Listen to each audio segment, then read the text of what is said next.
તો દેશભરમાં વીર બાળ દિવસની ઉજવણી ભારત મંડપમાં પીએમ મોદીએ વીર બાળ દિવસની ઉજવણીમાં ભાગ લીધો. સાહિબજાદોના અદમ્ય સાહસને પીએમ મોદીએ બિરદાવ્યા. ફ્રાન્સથી 276 ભારતીયો ભારત પરત ફર્યા. 303માંથી 276 ભારતીયોને વિમાન મારફતે મુંબઈ લાવવામાં આવ્યા.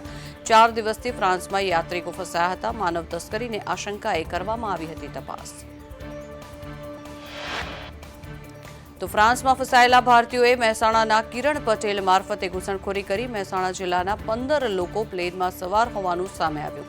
કડી અને અનેક બીજા ગામમાં સાલડી જેવા ગામના લોકો પણ સામે.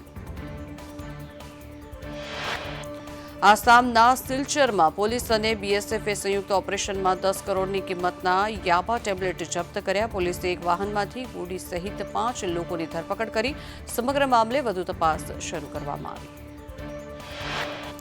લદ્દાખમાં ભૂકંપના આંચકા અનુભવાયા. ભૂકંપની તીવ્રતા રિક્ટર સ્કેલ પર 4.5 માપવામાં આવી. લેહ લદ્દાખમાં અચાનક ભૂકંપના આંચકા અનુભવાતા લોકોમાં પોતાના ઘરની બહાર દોડી આવ્યા. લોકોમાં ભારે ભય.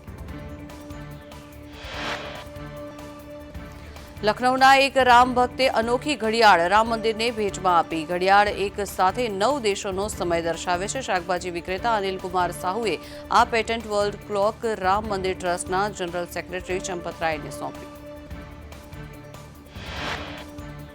રાજકોટના કલાકાર પ્રદીપ દવેએ અયોધ્યામાં પાણી પર રંગોળી બનાવી. રામલલા અને અયોધ્યા મંદિરની રંગોળી બનાવવામાં આવી. 22 જાન્યુઆરીએ રામ મંદિરની પ્રાણ પ્રતિષ્ઠા.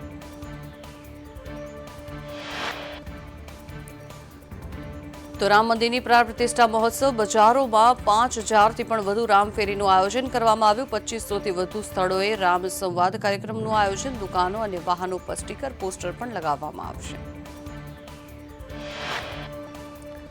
ઉત્તર પ્રદેશમાં શ્રાવસ્તી રોડ પર ગમખ્વાર અકસ્માત સર્જાયો. ટ્રક અને બસ ધડાકાભેર અથડાયા. અકસ્માતમાં 3 લોકોના મોત. ઘટનામાં અનેક લોકો ઇજાગ્રસ્ત થયા.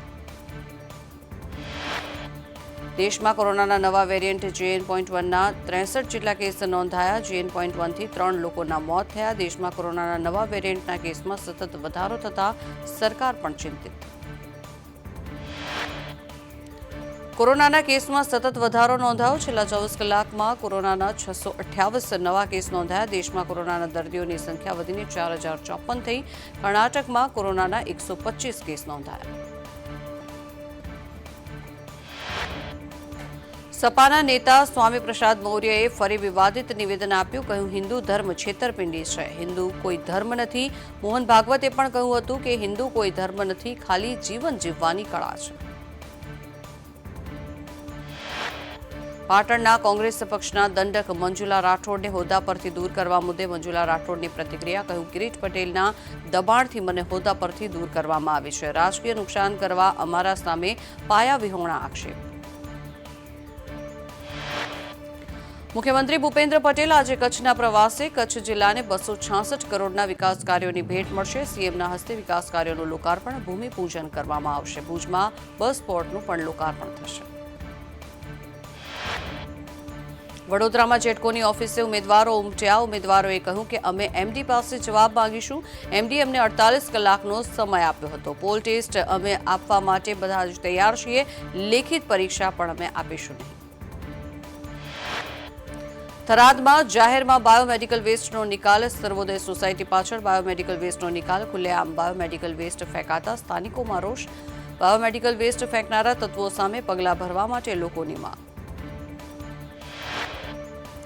31ને લઈને ભાવનગર પોલીસ એક્શનમાં. ભાવનગર પોલીસે અલગ અલગ 30 વિસ્તારમાં ચેકિંગ હાથ ધર્યું. કોઈ અનૈતિક પ્રવૃત્તિઓ ન બને તે માટે થઈને ચેકિંગ. ભાવનગરને જોડતા માર્ગ પર 7 જેટલી ચેકપોસ્ટ ઊભી કરવામાં આવી.